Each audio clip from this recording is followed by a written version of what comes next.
I can count about 23 members on the other side. And this is their budget. If they are not interested, they should tell us to stop. Why are they not here? Mr. Speaker, the minister attempted to tell the people of Ghana that we should be celebrating a projected GDP of 1 billion Ghana cedis. Mr. Speaker, have you delivered 1 billion GDP?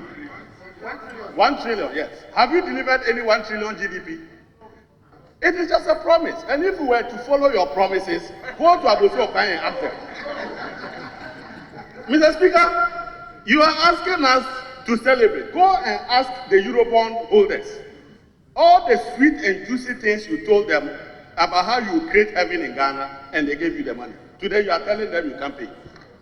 As a matter of fact, in one of those circumstances, in 2019 when they came to eat the kinky and fish, they had told the investor that Ghana will be producing 500,000 barrels of crude oil by 2020. We are in 2023.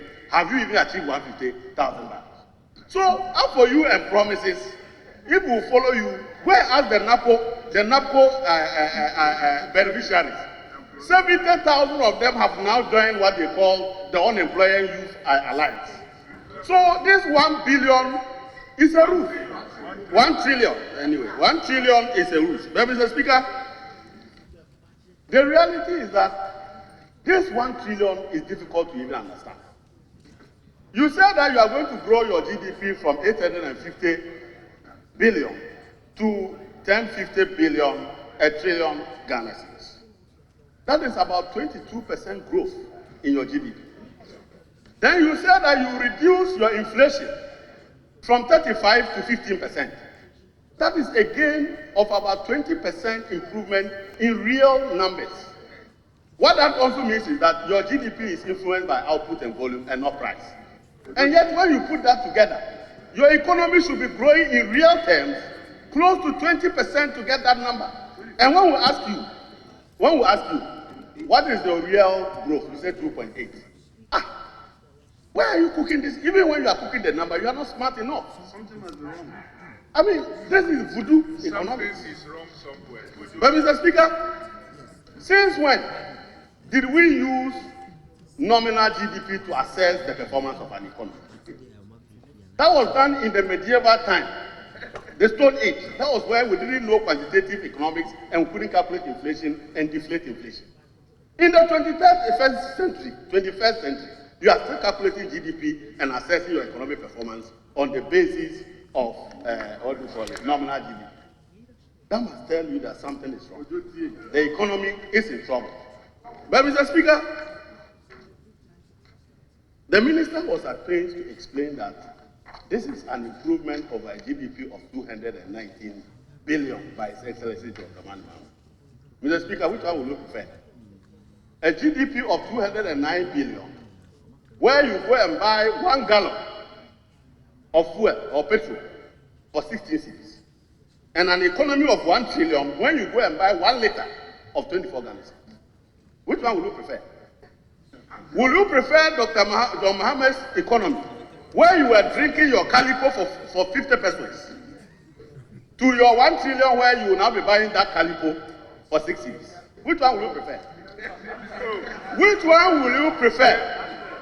A 219 billion economy in which you will buy an olonka of kokunde for the poor at 112 cedis, or 1 trillion where you buy olonka of kokunde for 500 Ghana cedis. So you must understand that economy is about livelihoods. It's about real growth. And the earlier you understand that, the better. Mr. Speaker, my colleague talked about revenue, and here again, they are cooking the numbers. You said that you are going to achieve a revenue target at the end of the year of 133 billion, and that is 15.7% of your GDP. But you will grow that revenue by about 1.1% to give you 16.8% of GDP. That 1.1 is about 11 billion. Mr. Speaker, when you add 11 billion to 133 billion, you get 144 billion. So where did you pluck that 176 billion from? That 176 that you have used to calculate your expenditure, where did you get it from? So clearly, you have inflated your revenue by over 40 billion so that you can now project an expenditure of 226 billion, so you can have 40 billion cushion for reckless expenditure in an election year. That is all that you have done. But Mr. Speaker, the minister said that they have impacted Ghanaians positively, all households. Mr. Speaker, it's true that they have impacted all households. But Mr. Speaker, we all know that they have impacted Honorable Ranking, hold on. Let me cede the chair to the Right Honorable Speaker.